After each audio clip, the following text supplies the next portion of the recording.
नमस्कार साथियों, एक बार फिर मैं दीपंकर समझदार, चार्टर्ड अकाउंटेंट, आपका दोस्त और बिजनेस ग्रोथ एसोसिएट।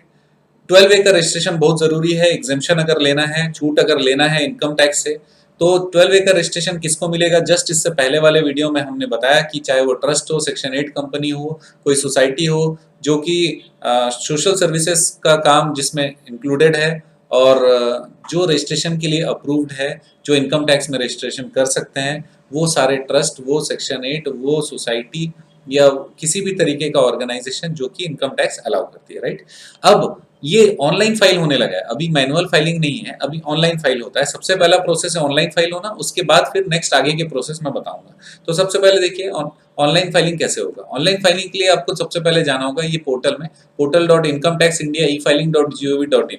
जब आप यहाँ पर जाएंगे तो फिर आपको लॉगिन करना होगा। लॉगिन करने के लिए सबसे पहले आप क्या करेंगे, अपना जो ऑर्गेनाइजेशन है, ऑर्गेनाइजेशन को रजिस्टर्ड करेंगे। ऑर्गेनाइजेशन को रजिस्टर्ड करेंगे इनकम टैक्स में, ऑर्गेनाइजेशन का पैन कार्ड को लेकर ऑर्गेनाइजेशन को रजिस्टर्ड करेंगे। और रजिस्ट्रेशन का प्रोसेस हमने एक दूसरे वीडियो में बताया। तो इनकम टैक्स इंडिया ई फाइलिंग में जाकर आप अपने ऑर्गेनाइजेशन को रजिस्टर्ड करेंगे। रजिस्टर्ड कर लिए, अब लॉगिन कर लिए। लॉगिन करने के बाद आपको ऐसा दिखेगा कि filing of income tax return, view return oblique forms, और ये पूरा दिख रहा है dashboard, my account, e file, e proceeding, e निर्माण, compliance, work list, profile setting, Vivad se विश्वास, राइट। ये जैसे ही हम कर लेते हैं, उसके बाद आप ई फाइलिंग में क्लिक करेंगे, इनकम टैक्स फॉर्म्स। क्या क्लिक करेंगे? Income tax forms. इसमें जैसे आप क्लिक करते हैं तो फॉर्म में जैसे जाएंगे तो आपका पैन ऑटोमेटिक आ जाएगा, और अगर नहीं आया तो आपको फिलअप करना पड़ेगा। फिर इसमें फॉर्म सिलेक्ट करना है। फॉर्म कौन सा एप्लीकेबल होता है, मैंने बताया हुआ वीडियो में कि 10A एप्लीकेशन फॉर्म चाहिए 12A का रजिस्ट्रेशन अगर करना है तो। 12A के रजिस्ट्रेशन के लिए कौन सा फॉर्म चाहिए? 10A का फॉर्म चाहिए। 10A का फॉर्म यहाँ पर दिखा रहा है, राइट। नेक्स्ट, आप जैसे ही फॉर्म सिलेक्ट करते हैं तो आपको ये स्क्रीन दिखेगा। इसमें पैन आपका ऑलरेडी था, फॉर्म नंबर आ गया, उसके बाद submission mode, prepare and submit. इसका मतलब अभी तुरंत बनाकर आप सबमिट करना चाहते हो। फिर आप उसको कंटिन्यू करेंगे। कंटिन्यू जैसे ही करेंगे तो ये फिलअप करने के लिए आ जाएगा। आपको पैन डालना है, आपके सोसाइटी का नाम, उसके बाद ये पूरा एड्रेस आपको फिलअप करने होंगे। आप एड्रेस फिलअप कर लेंगे, राइट।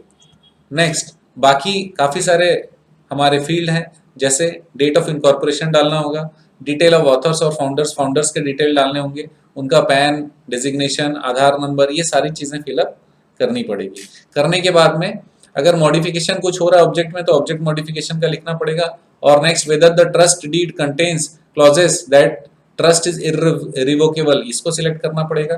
तो ये इरिवोकेबल है कि रिवोकेबल है, ये चेक कर लीजिएगा। और application of registration made by applicant in the past has been rejected, अगर पहले कभी रिजेक्ट हुआ है तो यहाँ पर क्लिक करके लिखना पड़ेगा कि हमारा पहले रिजेक्ट हो चुका है, right. If yes then furnish the following detail, अगर पहले कभी रिजेक्ट हुआ है तो उसका order number, order date, authority जिसने पास किया था ये वाला ऑर्डर, सिटी, स्टेट कहाँ से हुआ था।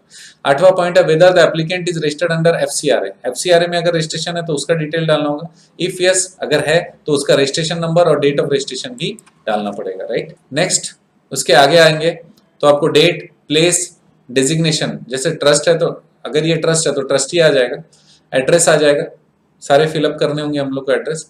अब उसके बाद क्या होगा, नीचे में आपको ये नीचे देखिए प्रीव्यू एंड सबमिट है, सेव ड्राफ्ट, एग्जिट, ये पूरा तीनों ऑप्शन दिख रहा है अपने को, राइट। तो हम लोग आगे बढ़ते हैं। जब हम लोग उसको क्लिक करते हैं, ये देखिए प्रीव्यू एंड सबमिट में डालेंगे तो हमको ये दिखेगा, click here to download the preview PDF. Preview अगर पीडीएफ में चाहिए तो वहां पर दिख जाएगा। और ये एडिटेबल सीन दिख रहा है, अगर हम लोग आगे फिलअप कर रहे हैं, आगे बढ़ रहे हैं तो क्या दिखेगा, जो जो हमने फिलअप किया वो सारा चीज दिख गया। इंपॉर्टेंट चीज क्या यहाँ पे आपको बता देता हूँ, ये अटैचमेंट इंपॉर्टेंट है। ये अटैचमेंट देखकर ही आपको समझ में आ जाने वाला है कि क्या क्या पेपर्स आपको लगने वाले हैं। अलग से कोई भी मेहनत करने की जरूरत नहीं है। क्या पेपर्स लगने वाले हैं यहाँ पर क्लियर लिखा हुआ है। देखिए यहाँ पर फर्स्ट पॉइंट से चालू करते हैं। Certified copy of instrument under which trust institution was created establish, जो है अगर एप्लीकेबल है तो लगाना होगा। उसके बाद वापस से certified copy of document evidencing creation of trust, मतलब सर्टिफिकेट की बात हो रही है। Certified copy of registration with ROC, registrar of firm, society, registrar of public trust, which ever is applicable. ये तीनों में से जो एप्लीकेबल है इसको डालना पड़ेगा। तीनों सिमिलर दिखाई दे रहे हैं तो ये थर्ड वाले में फिलअप कर लीजिएगा। अगर बाकी सारे में रेड ऑप्शन दिखाता है तो सब में सेम डॉक्यूमेंट भी आप अटैच कर सकते हो, कोई दिक्कत नहीं है। Certified copy of document evidencing adoption of modification of object, अगर कभी ऑब्जेक्ट चेंज हुआ है या कुछ भी हुआ है तो उसको भी, उसके लिए आप बाइलॉज यहाँ पर नए पुराने दोनों बायलॉज यहाँ पर अटैच कर सकते हैं। Certified copy of annual report of trust institution for a maximum 3 immediately preceding financial year. अगर आपका 1 साल भी नहीं हुआ तो कुछ नहीं डालना है, 1 साल हुआ है तो 1 साल का फाइनेंशियल स्टेटमेंट है वो डालिए, 2 है तो 2 साल का डालिए और 3 साल है तो 3 साल का डाल सकते हैं। Next, note on activities. ये क्या चीज है मैं आपको बता देता हूँ। आपको लेटर हेड में लिखना पड़ेगा कि आप कौन कौन सा काम अपनी सोसाइटी में करते हो और करना चाहते हो। ये दोनों चीजें, अपना एग्जिस्टिंग एक्टिविटीज भी डालना होगा और फ्यूचर एक्टिविटीज आप जो करना चाहते हो बेस्ड ऑन आपके ऑब्जेक्ट वो यहाँ पर डालिए।